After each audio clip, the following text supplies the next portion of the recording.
Delhi police ভেবেছিল হয়তো হবে মাত্র কয়েকশো মানুষ, কিন্তু কয়েক ঘন্টার ব্যবধানে ভেঙে যায় সেই ধারণা। দিল্লির যন্তর মন্তরের ছোট্ট প্রতিবাদ মঞ্চ পরিণত হয় জনসমুদ্রে। এরপর যা ঘটেছে তা অনেকের কাছেই মনে করিয়ে দিয়েছে 2021 সালে সেই 26 জানুয়ারির কথা। এখন প্রশ্ন উঠছে, ককরোচ জনতা পার্টির আন্দোলনের প্রকৃত শক্তি কি একেবারেই বুঝতে পারেনি দিল্লি পুলিশ? ভারতীয় কেন্দ্রীয় শিক্ষামন্ত্রী ধর্মেন্দ্রর পদত্যাগ সহ কয়েকটি দাবিতে সংসদ অভিমুখে পদযাত্রার কর্মসূচি ঘোষণা করেছিল ককরোচ জনতা পার্টি সিজেপি। প্রথম দিকে আন্দোলনটি খুব একটা গতি পায়নি। যন্তর মন্তরে প্রতিদিন মাত্র 1 থেকে 500 মানুষের উপস্থিতি ছিল স্বাভাবিক ঘটনা। কিন্তু গেল 18 জুলাই আন্দোলনের অন্যতম মুখ সোনম ওয়াংচুককে সফদারজং হাসপাতালে নিয়ে যাওয়ার পর পরিস্থিতি দ্রুতই বদলে যেতে শুরু করে। দ্য ইন্ডিয়ান এক্সপ্রেসের প্রতিবেদনে প্রকাশ পেয়েছে এই তথ্য।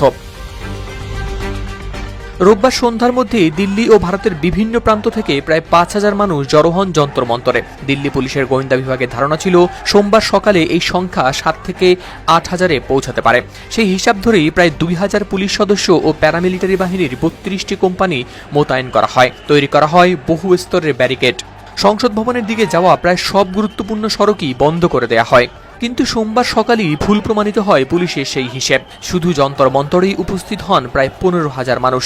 আর দিল্লির বিভিন্ন এলাকায় থাকা আন্দোলনকারীদের হিসাব করলে সেই সংখ্যা 50,000 বা তারও বেশি বলে ধারণা করা হচ্ছে। এমনকি আন্দোলনকারীদের একটি অংশ সংসদ ভবনের খুব কাছাকাছিও পৌঁছে যায়।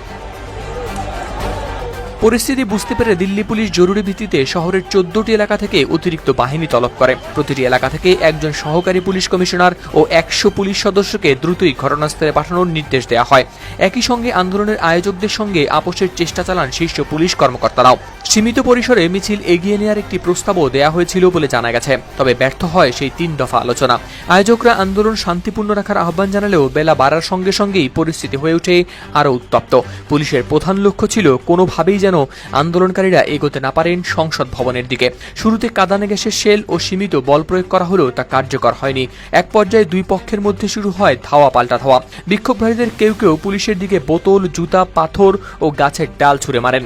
পাল্টা জবাবে পুলিশ ব্যবহার করে লাঠিপেটা ও কাঁদানে গ্যাস। কয়েকটি স্থানে আন্দোলনকারীরা ছত্রভঙ্গ হওয়ার পর আবার সংঘটিত হয়ে মুখোমুখি হন পুলিশের।